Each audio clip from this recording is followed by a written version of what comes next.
What a game! What a grand final! Would have to be one of the best grand finals since 2015. Was it 2016? Just insane finish. Penrith, three-time champs. It's just a credit to them and their club, everything they stand for and believe for, how they play. But man, that was one of the grand finals for the ages, and rugby league again does not fail to deliver on the big stage.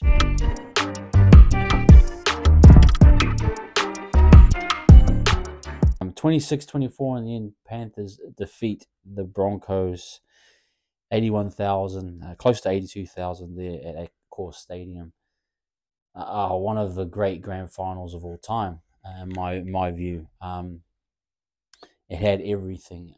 It was a frenetic pace from the beginning, and Broncos with a clear plan to use their athleticism, use their speed, use their power to really stretch and push the Penrith Panthers as far as they possibly could.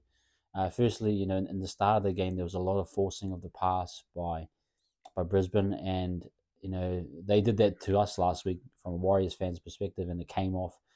But a lot of errors actually off of their offloads. There's a few knock-ons, a few play the ball error by Tony Staggs. It's just it felt like a team that was new to the grand final environment and were excited and youthful.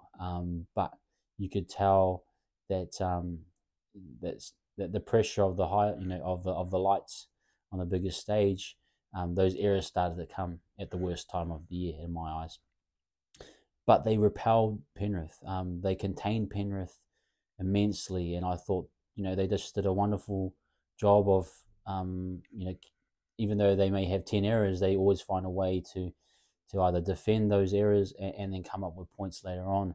There's been something about the Broncos this year is that they've just had the ability to, they probably have a massive error rate and error count, but they can always overcome that through their power, their speed, and just the abilities of the likes of Reece Walsh, the outside backs. They all are very, very good players and with a lot of power and strength. So, credit to them. And for that early period of the game, the Panthers did have a lot of the ball, and they just couldn't get past them. And it wasn't until that a lot of that pressure came when they did a drop goal, a dropout, and the ball bounced the one way, and Mitch Kenny scored. So, it was off pressure and built over time, but you felt that it was going to be a pretty much a grind it out, and you're starting to think, oh no, Broncos errors are starting to come and bite them in the butt, and that it was the Penrith were going to really cinch down and lock them in, but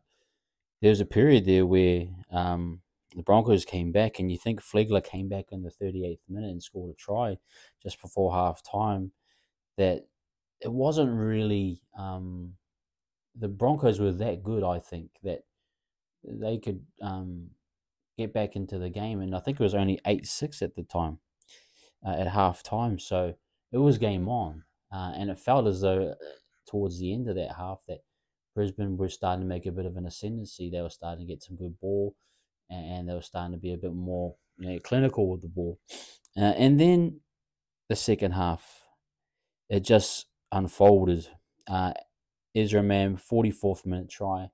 That was a beauty where I think he stepped on his outside, got on the outside of his man, fended off. And then I thought Edwards was going to catch him, and he just burnt him. And then same in the 52nd and 54th minutes. Just beautiful tries. I think one was Reece Walsh off a break, using his speed, fend, and then drawing past to finish it off. And it felt like the game was falling away for Penrith. It really did feel like, okay, this is the changing of the guard. This is where the Broncos are now the team to beat in the next 3 to 4 years at least. I was messaging one of my good mates and congratulating him and saying, "Hey, what a year! Congrats, mate! You guys deserve this." And then just in time, if you think about it, after that 54th minute, there was literally 25 minutes left of the game, and that's when Penrith just picked up. I want to give a big shout out to, I thought was a big difference maker, was Moses Leota.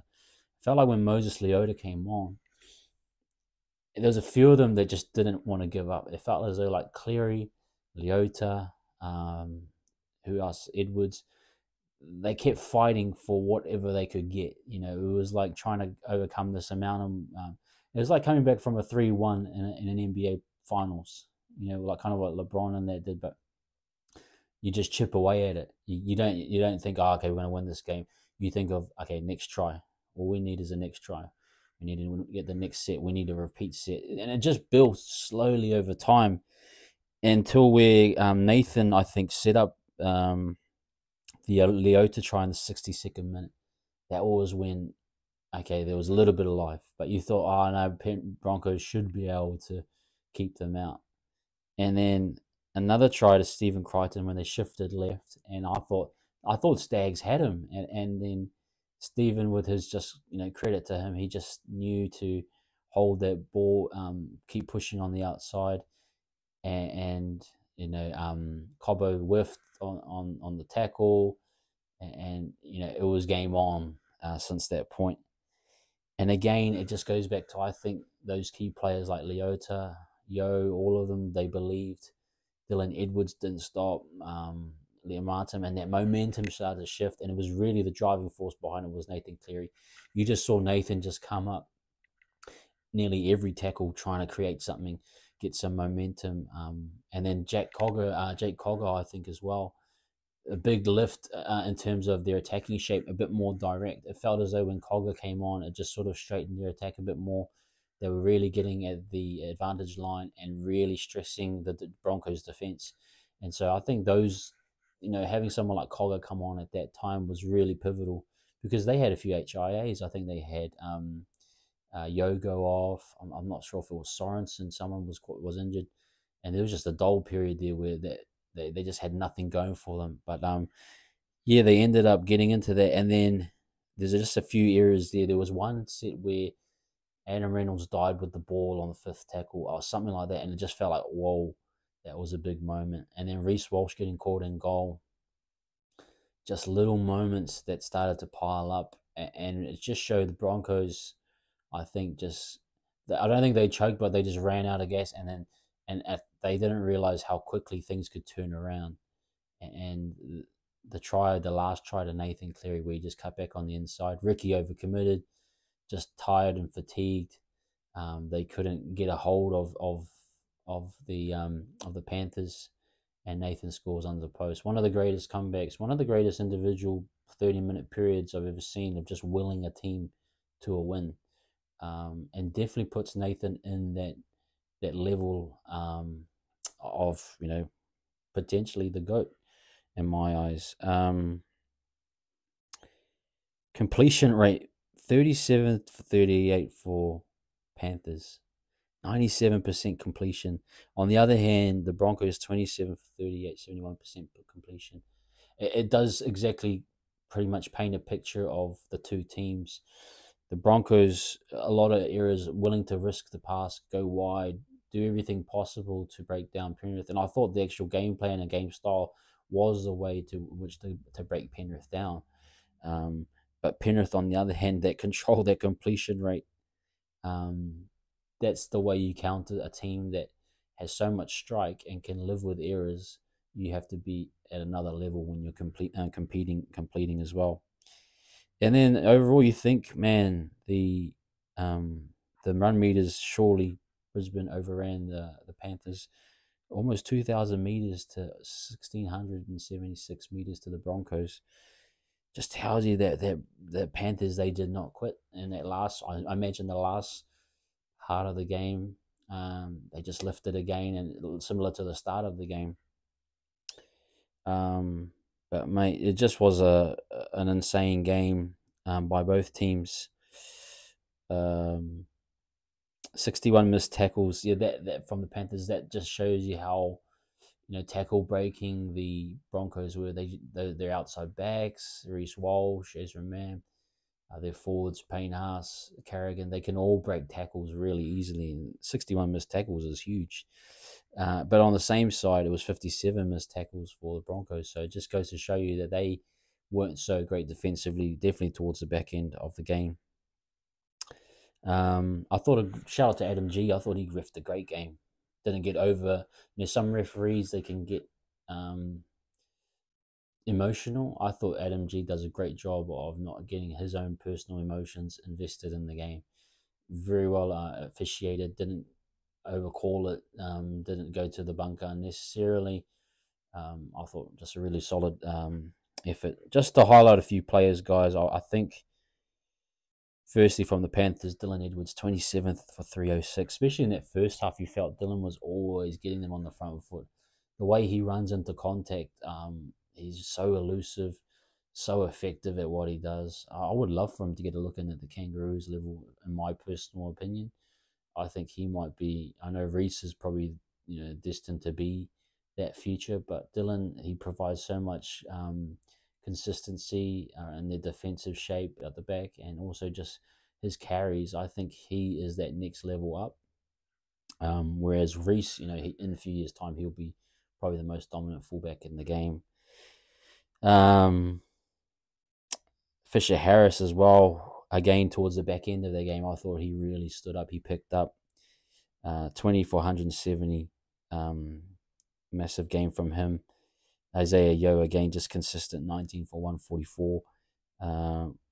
Moses Leota, 16 for 163. I thought Moses' carries were just huge, and especially in that period where they were down and the game looked like it was over. Moses' work, I just thought, was phenomenal. He just doesn't quit, that guy. He is a workhorse. And he believes and he will never quit. That's what I love about Moses Leota. And then finish that off, Brian To'o again, actually, 18 for 180. Bizza just does what he does. Crichton as well, I thought a massive, the patience at which Crichton played in that last 20 minutes.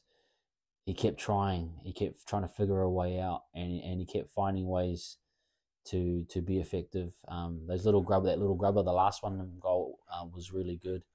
That try he got from South, well deserved. I thought he was absolutely amazing. But you can't go past Nathan Cleary, guys. 22 runs for 167 meters. Look at that. That run total for a half is what tells you the type of game Nathan's willing to play. He's willing to go at the line. He's willing to take it all the way. And I just got to give a lot of credit to Nathan. Clive Churchill, winner. Just an all-out amazing game for him. For the Broncos, look, they were great. Ezra Mann, for me, those 3 tries, he's just going to be so dominant. I think if they can keep that spine together for the next 2 or 3 years, they will win a premiership. They will. And I think Ezra Mann, he's up there with his running game.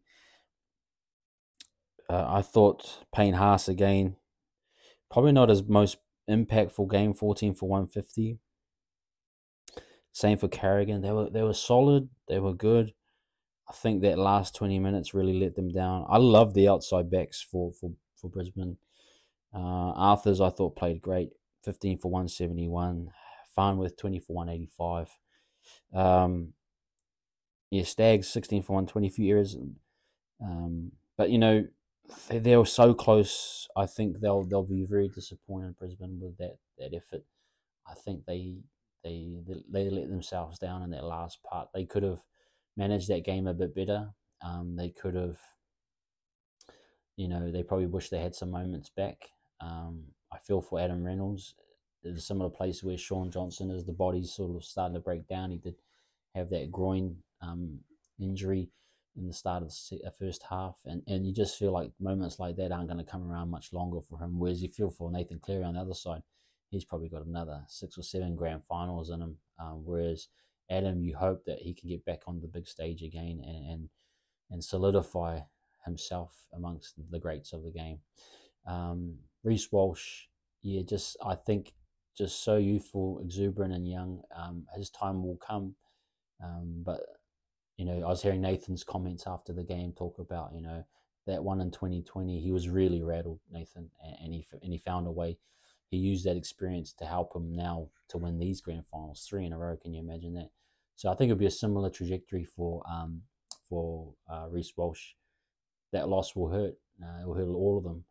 But if they keep their core together and they'll take a lot of learnings from that loss, and that will probably be the catalyst for them winning a grand final in the next few years. So, really exciting times. I thought a wonderful job. Shout out to Scottie Pippen, man. Great to have one of the goats of the NBA on the broadcast, and like the crossovers of getting all sports from around the world. I think it's great for the NRL, great for rugby league to have people like that involved in the game and promoting the basketball, but also promoting rugby league. In closing, guys, one of the best grand finals I've ever seen. The emotion of that second half is just not one to forget. I think Penrith, they're that team. They are the modern era greatest team of all time. When we look back on time, 4 straight grand finals, 3 in a row, to do it in that fashion, especially to come back to win it, that's a champion team, and you cannot take anything away from them. And in fact, it should be the model and the exemplar for teams building in the future. And hopefully, for my Warriors, we may get to a time frame somewhere in the future where we become like the Penrith Panthers. But guys, hope you enjoyed that review. Thanks for coming along. Please, again, like, share, and subscribe, and enjoy the rest of your week. Peace.